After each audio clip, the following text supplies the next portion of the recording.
Hello again, YouTube. I want to talk about a movie that I saw relatively recently. It was about a young boy taught to use a rifle on the family farm who grows up, goes to war, and becomes a famous sniper, and then he gets into a sniper duel with the best enemy sniper. That movie, of course, is called Enemy at the Gates, starring Jude Law. But I also saw a movie called American Sniper, and I think I might actually want to talk about that movie more. Now, it was the source of great controversy, and it was the sort of controversy you would expect from a movie like this.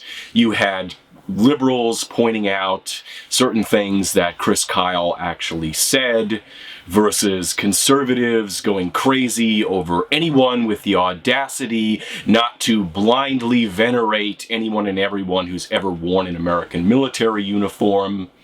And I could see why conservatives would rally around this movie, because Chris Kyle, at least as depicted in this movie, is essentially the epitome of red state America, white Christian male from Texas who was in a rodeo who joined the military. What could be more stereotypically red state than that? But I don't want to make this video about the controversy surrounding the movie or about Chris Kyle as a person, unless I need to touch on that. My problem was that I had very mixed feelings about this as a movie. In spite of there were very good performances in the movie. There were, technical issues at certain points. So, for example, at the very beginning of the movie, he shoots a deer, and that deer was obviously fake CGI. There's some really fake, poor blood in other parts of the movie. But aside from a few little issues like that, the movie was technically well made. But from a story point of view, launching out from this issue of the controversy, I felt that this movie didn't really know exactly what it wanted to say, where it stood on the controversial issues that it kicked up in the process. And that weakened the movie quite a bit for me. Not only that, but it had a lot of cliches. So, for example, there's a scene in the movie, and this is a minor spoiler. They're driving through the streets of Iraq, and Chris Kyle's talking with one of his Navy SEAL buddies, and his buddy starts talking about his girlfriend back home and how he bought her an engagement ring.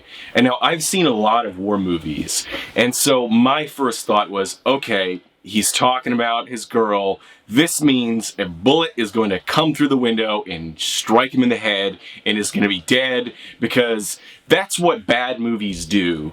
They give this little bit of information, an emotional setup, a quick emotional setup, like you should care about this character because he's got a girl back home, or maybe his wife is about to have a baby. Wait a minute, that's more like the whole rest of the movie. That's more to the main plot.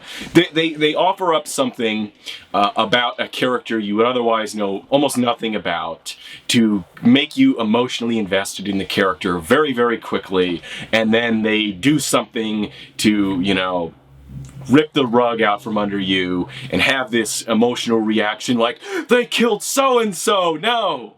But the movie surprised me. The bullet did not come through the window and hit him in the head immediately. They took fire, got out of the Humvee, went into a building, went to the roof of the building, and then he was shot. He lived initially, and then he died in the hospital. Wow, see, it really just confounded my expectations of war movies by, just doing something, the same old thing, slightly differently. Yeah, I'm surprised that guy's the one who's shot. That sort of thing annoys me, but that was only one of those, when I was watching the movie, gripes with it. Once I left the movie, I thought, okay, this is based on a true story, but how much of it is true? So the first thing I do as I'm standing outside of the movie theater is get on my smartphone, Google that, look things up. Lo and behold, most of the key plot points of the movie are entirely fabricated. And I understand perfectly why they did this, because, in case you haven't figured this out yet, life does not conform to dramatic structure. Sad but true. in maybe bits and pieces, micro moments of our lives, little epicycles or whatever, but by and large, life does not conform to dramatic structure. So they had to invent central villains in this movie. There was one guy they called the Butcher, and so part of the movie is this build-up of them hunting down the Butcher, and that becomes the focus of his several of his tours in Iraq. And then later in the movie, he has this sniper duel, which I could not, throughout the whole movie, could not help but think of Enemy at the Gates, with this Syrian sniper. So this whole storyline about the Butcher and the whole storyline about the enemy sniper, these two storylines basically form the core of the war narrative. The other main through line of the movie is Chris Kyle's relationship to his wife, and I'll get back to my problems with that in a second. But both of these story arcs, the Butcher and the Syrian sniper, they were made up. Entirely made up. Apparently, Steven Spielberg was originally supposed to direct this movie before Clint Eastwood did. He had the idea for the duel with the enemy sniper. Maybe he had Enemy at the Gates in the back of his mind somewhere. And that was, although he left the movie, that ended up being essentially, plot-wise, Steven Spielberg's contribution to the movie. And without those two, I think the movie, by and large, would have fallen apart story-wise. And I honestly don't think that it gave a very good story overall. The other main story arc was the relationship between Chris Kyle and his wife. And my problem with that was, beyond their initial courtship and getting married, once he goes off to war, almost the entire rest of the movie, up to the last scene of the movie, essentially, his wife is depicted in a very bad light.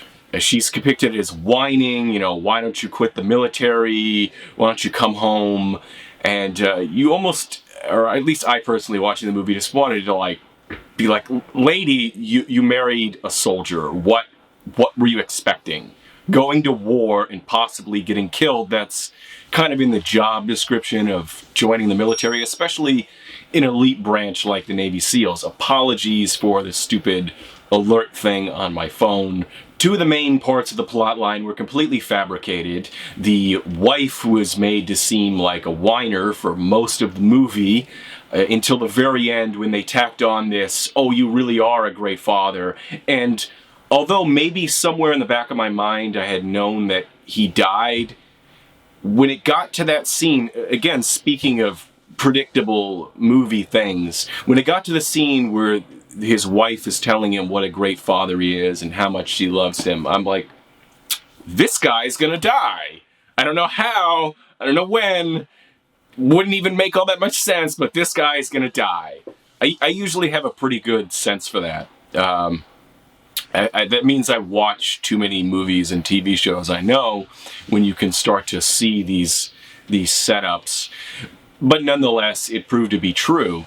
But it also felt tacked on after spending the last hour of the movie having his wife depicted as constantly complaining about how he's always gone and how she wants him to quit the movie. They tack on this scene where it's like, you really are a great father. I can really only speculate about the real life relationship between Chris Kyle and his wife, but I'm willing to guess that it was much more complicated than this movie is depicting, and that I don't really think that's what his wife was really like at that point. These were things that were exaggerated for the movie.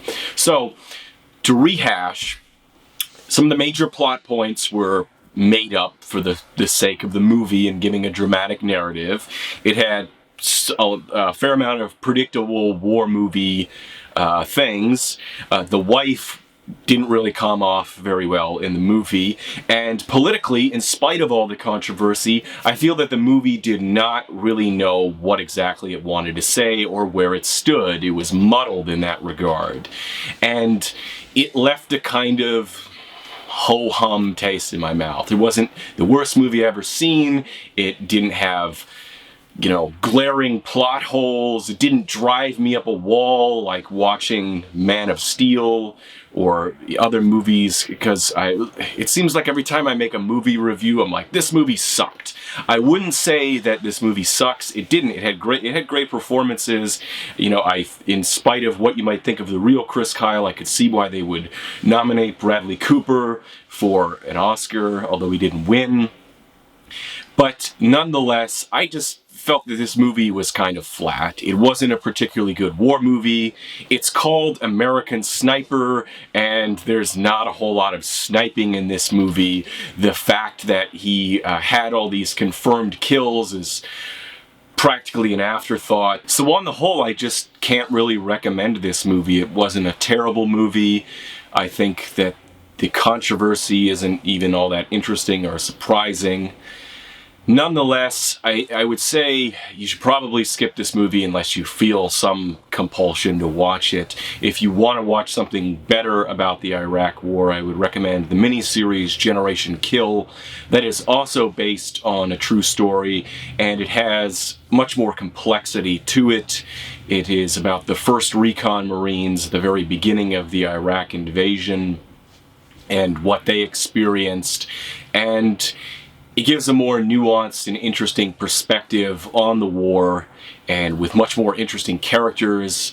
That's another complaint that just came to me as I said the word more interesting characters, is that on the whole, in spite of the subtlety of Bradley Cooper's performance, as depicted on the screen, I did not find Chris Kyle all that interesting as a character. There were particularly scenes that stood out in my mind where he's confronted with both praise from other soldiers and criticism, and it just, in the scenes as it shows him, it's like he shuts down and he doesn't really know how to respond. Now, this doesn't seem to jive with the quite outspoken real Chris Kyle, who wasted no opportunity to give his opinion on things. So it's an interesting, again, I feel that those scenes might well have been the movie pulling its punches, not committing one way or the other to any particular point of view, which to me made the movie muddled. It couldn't even quite decide how to treat the issue of PTSD, which seemed to be one of the major themes of the movie. And so, again, not a terrible movie. Probably not as great as a lot of people have made it out to be. I thought it had a lot of problems and just wasn't that interesting. So tell me what you thought of the movie if you've seen it, and have a good whatever time it is.